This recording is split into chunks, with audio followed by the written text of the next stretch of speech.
Kebijakan penambahan atau membangun sekolah baru saya kira baik, dengan catatan pastilah pemerintah tidak akan gegabah. Saya yakin pemerintah daerah melalui dinas pendidikan bekerja sama dengan perguruan tinggi atau berbagai macam pihak melakukan kajian dulu. Nah, sebetulnya kan dalam PPDB itu ada dua jalur, selain zonasi ada jalur prestasi.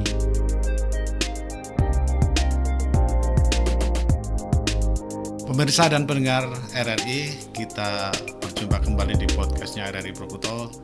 Tarik Mas, seputar informasi menarik di wilayah Banyumas.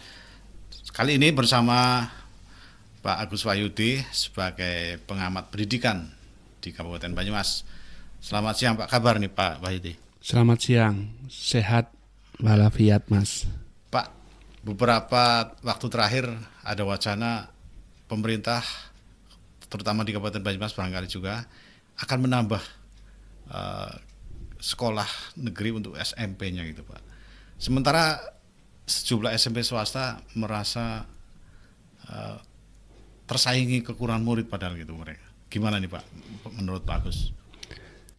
Kebijakan penambahan atau membangun sekolah baru saya kira baik, dengan catatan satu, di wilayah yang memang belum ada sekolah swastanya. Itu yang pertama. Lalu yang kedua, harus dipetakan dulu berapa jumlah lulusan siswa SD yang selama ini belum tertampung atau karena jarak tertentu, karena faktor zonasi, lalu tidak mendapatkan akses sekolah. Kalau memang di situ ada banyak lulusan SD yang belum tertampung di suatu sekolah, atau ada sekolah tapi jaraknya jauh sehingga tidak tertampung karena faktor zonasi atau korban zonasi, mau masuk jalur prestasi juga tidak bisa, maka ya layak dan pantas didirikan sekolah negeri. Yeah. Tapi catatan yang ketiga, prinsipnya jangan sampai pembangunan sekolah negeri ini mematikan sekolah swasta yang ada.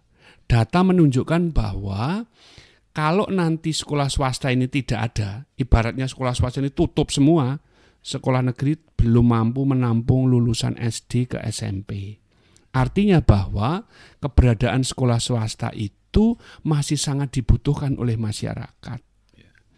Lalu yang terakhir, usulan saya adalah, misalnya ada di suatu sekolah di daerah, sudah ada sekolah negeri, tapi baru tertampung misalnya lulusannya 100. Baru tertampung 80, berarti ada 20 siswa yang belum tertampung sekolah negeri karena zonasi. Ya. Maka yang 20 ini pemerintah wajib menyekolahkan di swasta. Pemerintah lah yang harus membiayai 20 siswa ini di sekolah swasta. Nah, dengan kebijakan ini maka sekolah swasta dapat murid, juga dapat diberdayakan dan tidak terbebani dengan biaya-biaya yang lain. Nah, yang terakhir, tolong pemerintah memberikan bantuan guru kepada sekolah-sekolah swasta seperti zaman dulu yang namanya guru DPK. Teman-teman guru swasta yang saat ini lulus P3K jangan ditempatkan di sekolah negeri, kembalikan ke sekolah swasta. Ini loh kebijakan-kebijakan seperti inilah yang akan memberdayakan, menghidupkan sekolah swasta. Toh sama-sama mencerdaskan anak-anak kita semua. Ya. Kalau Banyumas isunya mengusulkan 11 penambahan ya Pak ya. Itu sudah berdasarkan pemetaan atau belum itu? Sejauh saya mendengar bahwa sebetulnya itu pastilah pemerintah tidak akan gegabah. Saya yakin pemerintah daerah melalui dinas pendidikan bekerja sama dengan perguruan tinggi atau berbagai macam pihak melakukan kajian dulu.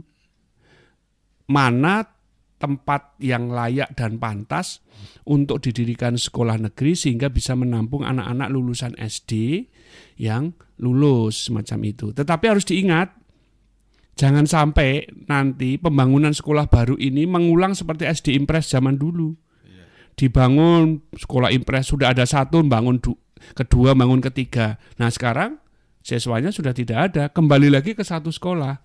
Maka waktu membangun ini harus diprediksi untuk sampai kira-kira 100 tahun ke depan, jangan hanya 10-20 tahun, perkembangan penduduk di sekitar wilayah itu yang membutuhkan akses pendidikan masih berapa.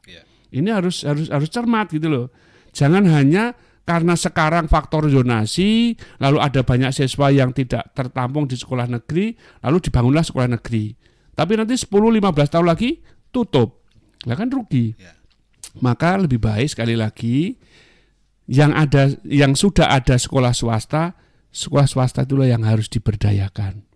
Pemerintah harus hadir membantu di sekolah swasta. Tadi yang saya usulkan konkret adalah bantulah dengan memberikan siswa. Doronglah misalnya siswa-siswa yang ada daerah itu sekolah ke swasta itu, tapi yang membiayai pemerintah.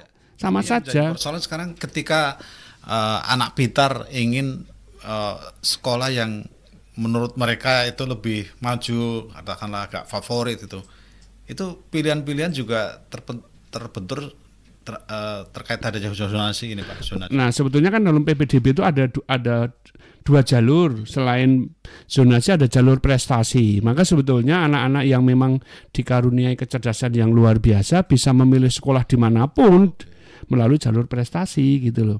Yang menjadi persoalan adalah siswa yang menjadi korban zonasi dan tidak bisa masuk jalur prestasi tadi loh.